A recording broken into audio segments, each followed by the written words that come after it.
আসসালামু আলাইকুম viewers, welcome to Kaler country sports.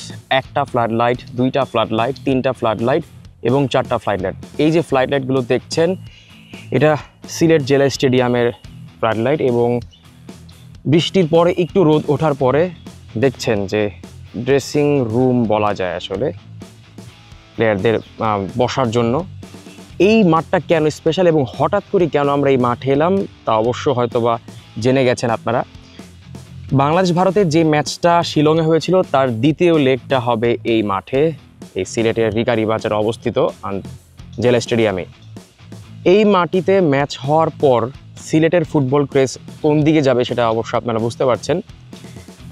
দেখুন, হামজা চৌধুরী আসার পর বাংলাদেশ ফুটবলে একটা অন্যরকম পরিবর্তন হয়েছে, তা আসলে কারোই অজানা নয়।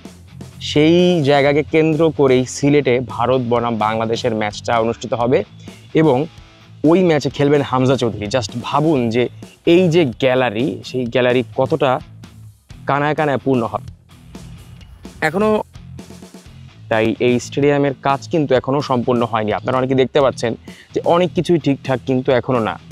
কিন্তু সামনে যেই কয়েক মাস আছে সেই কয়েক মাসের ভেতরই এই সমস্যা ঠিক হয়ে যাবে।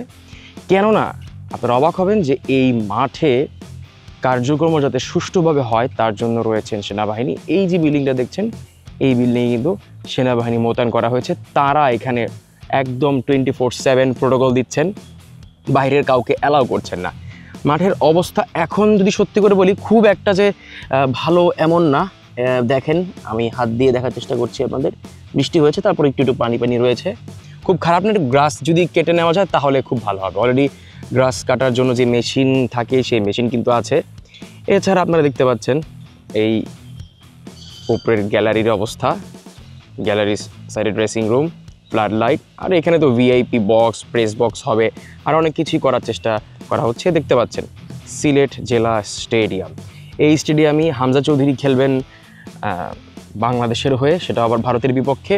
এমনিতেই ভারত বাংলাদেশ ম্যাচ মানে অনেক এক্সাইটমেন্ট, তার উপর এই মাটিতে, এই মাঠে যদি খেলা হয় তাহলে সিলেটের যারা আসলে ফুটবল খেলা পছন্দ করেন কিংবা সিলেটে যারা প্রবাসী ফুটবলাররা, তারা কতটা আবেগে আপ্লুত হতে পারে তা জাস্ট একবার কল্পনা করে দেখুন।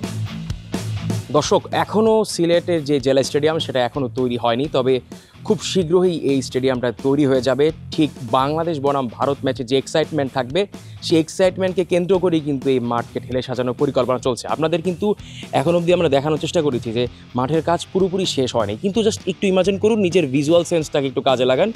এই গ্যালারিতে যদি প্রচুর মানুষ আসে এবং যেই আদার্স ফ্যাসিলিটিসগুলো আছে, আপনার ড্রেসিং রুম এবং প্লেয়ারদের বসার মতো জায়গা, এবং ঠিক ওই দিকটায় সিলেট জেলা স্টেডিয়াম লেখা যেই বিল্ডিংটা, ভবন, সেই ভবনে কিন্তু প্রেস বক্স, প্রেসিডিয়াম বক্স সহ আরও অনেক কিছুই রাখা হবে।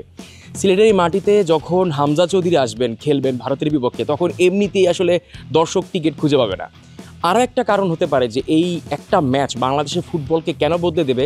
আপনারা ইতিমধ্যে দেখছেন যে প্রবাসী যে ফুটবলাররা আছেন তারা কিন্তু 80 থেকে 90% কাকতালীয়ভাবে তারা সিলেটি। তাই সিলেটির এই মাটিতে একটা ম্যাচ, সেটা আবার বাংলাদেশ বনাম ভারত, কতটা এক্সাইটমেন্ট হতে পারে সেটা অবশ্যই আপনারা কল্পনা করতে পারছেন। সিলেট জেলা স্টেডিয়াম থেকে জিসান আহমেদ, কালের কণ্ঠ।